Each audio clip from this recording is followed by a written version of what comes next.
Hi friends, welcome to my YouTube channel. வீடியோக்குள்ளே போய் மறக்காம சேனல் சப்ஸ்கிரைப் பண்ணிக்கோங்க. இப்போ அவங்க அந்த வீடியோக்குள்ளே போகலாம். ஸோ இன்றைக்கி கூலியோட தேர்ட் சிங்கிளான பவர் ஹவுஸ் வைப் சாங் அந்த பாட்டு வந்திருக்கு. அண்ட் இந்த பாட்டை வெறும் ஆடியோ சாங்காக தான் விட்டுருக்காங்க இப்போதைக்கு. ஸோ பாட்டு கேட்க எப்படி இருக்குது அப்படின்றத மட்டும் தான் இந்த வீடியோவில் பார்க்க போகிறோம். இந்த பாட்டு கூலியோட தேர்ட் சிங்கிள் ஏற்கனவே முன்னாடி 2 பாட்டு வந்திருந்தது. அண்ட் இந்த பாட்டு கிட்டத்தட்ட 3 minutes 27 seconds ஓடுது. எனக்கு இந்த பாட்டு எப்படி இருக்குன்னு கேட்டிருந்தீங்கன்னா, அந்த பாட்டில் வர பிஜிஎம் மியூசிக்லாம் சூப்பராகவே இருந்துச்சு, நல்லாவே பண்ணியிருந்தாங்க. அண்டு இந்த பாட்டில் இதை தாண்டி பிரேக்கிங் பேட் ரெஃபரன்ஸ்லாம் வச்சுருந்தாங்க. அதெல்லாம் எதுக்குன்னு தெரியல. பட் அதுவும் ஓகே, பெருசாலாம் உங்களுக்கு தெரியாது.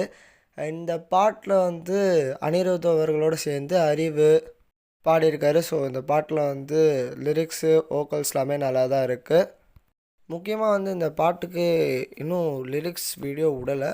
பட் எனக்கு தெரிஞ்சு இன்னும் கொஞ்ச நாளில் லிரிக்ஸ் வீடியோ வந்துடும்னு நினைக்கிறேன். ஆனால் பாட்டை ஆடியோவாக கேட்கும்போது நல்லா தான் இருக்குது. ஸோ நீங்கள் இந்த பாட்டை கேட்டிங்களா? உங்களோட ஒப்பீனியன்ஸ்லாம் என்ன? இந்த பாட்டு உங்களுக்கு எப்படி இருந்துச்சு? பிடிச்சிருந்ததா பிடிக்கலையான்றதெல்லாம் கமெண்ட் பண்ணி மறக்காம சேனல் சப்ஸ்கிரைப் பண்ணிக்கோங்க. Until then, good bye from RL.